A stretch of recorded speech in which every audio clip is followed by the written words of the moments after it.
What is up, my fellow Jets fans? Welcome back to another episode of the New York Jets State of Mind podcast. This is a weekly podcast talking about everything New York Jets on this Thursday, August 7th, 2025. This is your boy, Malcolm Harper, aka MHJetsFan83. You can follow me on social media, on Instagram, X, YouTube, and TikTok at MHJetsFan83, which is one word, all lowercase. The audio version of this podcast is available on any of the digital platforms of Apple Podcasts, Spotify, iHeartRadio, or Amazon Music. You can find the video version of this podcast on my YouTube channel if you prefer to watch. To all of my first-time listeners, welcome to my podcast. Or if you're a first-time viewer watching this on my YouTube channel, welcome aboard to my channel. If you're already a subscriber, welcome back.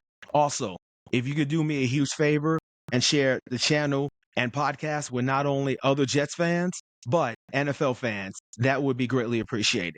Thanks so much for tuning in. Before I get started with what has been going on with today's practice, along with the press conferences from not only Aaron Glenn, but some of the players, let me make a correction from the last episode that I did 2 weeks ago. I said that the Jets actually had a preseason game on August 2nd. I jumped the gun. They do not. The Jets' preseason game will be this upcoming Saturday, August 9th, on the road against the Green Bay Packers, which I will be previewing with the players that I will be watching for later in the episode. So, let's start with the final training camp practice that was held today before Saturday's game. Justin Fields had a bounce-back day at practice today. Now, according to Zach Rosenblatt of The Athletic, he tweeted that he was 8 of 14, which includes a deflected pass off of Jeremy Rucker's hand that was picked off, 2 throwaways, and 1 impressive pass breakup. He had a nice TD throw to Garret Wilson as well. And my response to that is, you love to hear that. And one of the bold predictions I'm going to say is Mason Taylor is going to be the tight end starting week 1 against the Pittsburgh Steelers. And getting back to Justin Fields for a second, this pretty much is going to come down to being consistent. Now, let's start with the press conferences. Let's start off with Aaron Glenn. He said the only injury that he has is defensive tackle Byron Coward has an ankle sprain and he is doubtful for the game. He said the practice today was crisp. It was based on competition. Both sides of the ball were jockeying for position. He was really impressed with the offense handling the first drive, the way the players were getting in and out of the huddle. He praised Justin Fields on the way he commanded the offense, ended the drive by throwing a TD pass to Garret Wilson, as I mentioned earlier. The second and third team offense did some good things as well. He preached emotional maturity, never too high or never too low. He said football is a tough game and he likes how the players responded. He said the starters are going to play. He doesn't say how long, but he said it depends on the flow of the game. That's the reason, he said. He also said when asked about his first preseason game, he said it was not good and he chuckled. He said when asked about Jamal Pritchett, and he said Jamal Pritchett is smaller and he has a lot of fight in him. He has the ability to hit north and south. So he's excited to see what he can do, not only as a receiver, but catching punts as well. He also said that every time we go out on the grass, he is expected to win. And my response to that is, I love it. You want to have that mentality early. He was also asked about what it would be like coming out of the tunnel as a head coach on Saturday. He said it's going to be special. He is grateful to be the head coach. He said that he is looking forward to joint practices with the New York Giants next week, getting the chance to test yourself. He's also excited about the offensive line going up against the defensive line. And his intent for the joint practices is to get better. He was asked a follow-up question about joint practices in terms of the tempo. Him and Brian Daboll, the coach of the New York Giants, have talked about it, and they said, and they both agree that it's to protect the players at all costs. Now, let's get to the press conferences from the players. First up is Jay Tuffel, that's as part of the defensive line. He's asked what is he looking forward to for Saturday, and his response was he is looking forward to getting out there with our guys doing their thing. And when asked about how similar the system differs to the one he was when he was playing for the Cincinnati Bengals, he said it's night and day. He said that in Cincinnati, you have to wait until the offensive line reacts. This system is all about attacking, and he's more about attacking as he did when he was in USC and when he was in high school. He was also asked about Quentin Williams, and he said he's very, very excited to play next to him, has a great feel for the game. He said that his best defensive line that he has been part of. Next up is Isaiah Davis. He was asked about camp. He said he's been enjoying practices, the coaching staff He was also asked about what is he excited for this upcoming season. He says getting a fresh start this year, trying to present what he has been doing on game day. When asked about what's the best part about training camp is, he said definitely one-on-ones. He was also asked about how the offense responded. He said he was pleased on how the offense sustained long drives, especially on third down. When asked on what's the dynamic like of working together with Breece Hall and Braylon Allen, but also compete, he said that him, Breece, and Braylon all trust each other. When his number is called, he said he is not worried about what the other two are doing. He is just trying to get the job done.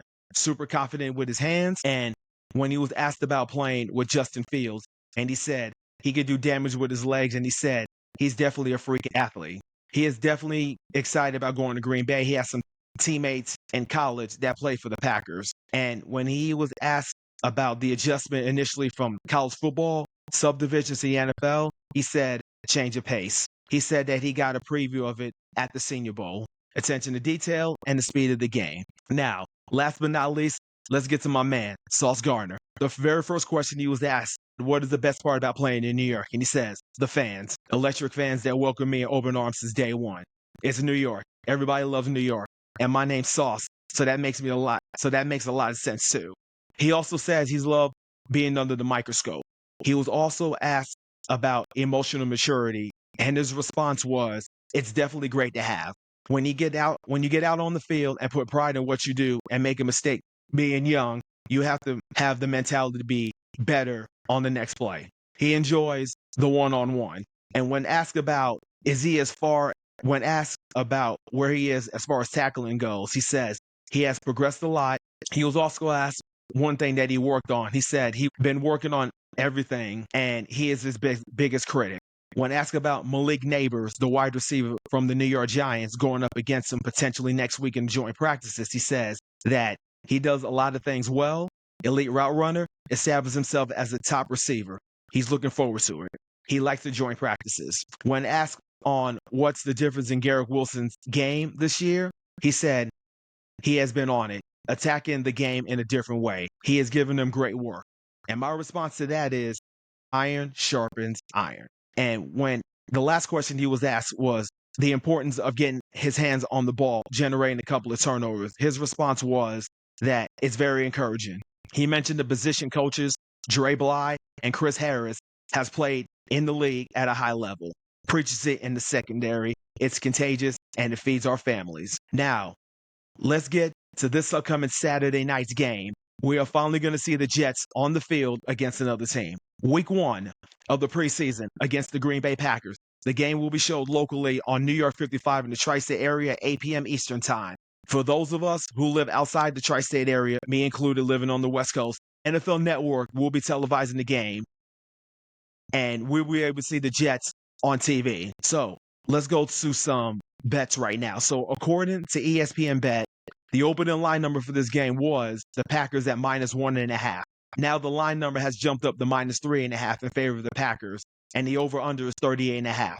Here are a couple of players that I'm going to be watching on both sides of the ball, and I'm guessing the starters are going to, on both sides of the ball, probably going to play 2 to 3 series. Now let's go start with the offense. The two players that I am going to be watching for on offense in this game is going to be number 1, Brady Cook, the undrafted free agent from Missouri.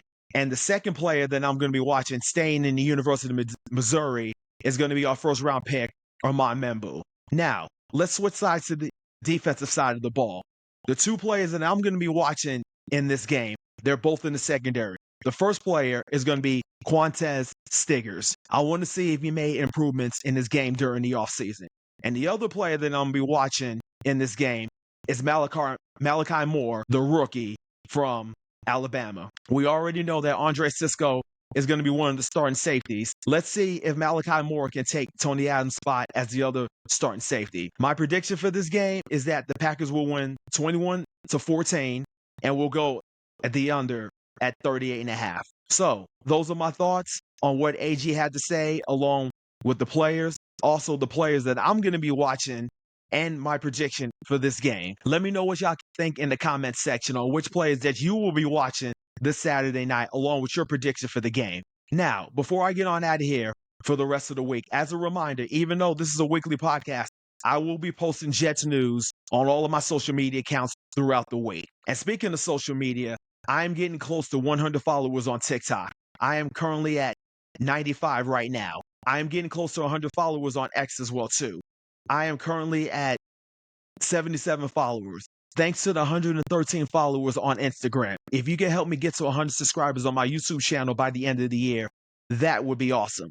See, I'm that type of guy that I like small things. Those are the little things. Just following me on my social media accounts and my pages as well too. That speaks volumes as well too. Now, as I mentioned, if y'all can help me get to 100 subscribers on my YouTube channel by the end of the year, that would be awesome. I am currently at 43 subscribers. And if you want to actually go and listen to it on audio, again, it's on any of the digital platforms of Apple Podcasts, Spotify, iHeartRadio, or Amazon Music. Go to the search box and type in the New York Jets State of Mind. Now, with that said, I'm out. I can't thank you guys enough for the love and support. I really appreciate it. I'm going to be posting key clips of this episode on all of my social media pages of X, Instagram, YouTube, TikTok, and also on my Facebook page as well too, respectively. Jets fans, you guys are awesome. I will be back next week for a full recap and my thoughts of what happened. The plays that stood out to me during the game and looking ahead to the joint practices the Jets will have against the New York Giants. So Jets fans, enjoy the game on Saturday night. I will talk to you next week. So until then, I always end the podcast with a JETS. Jets, Jets, Jets. Stay safe, take care, and go Jets.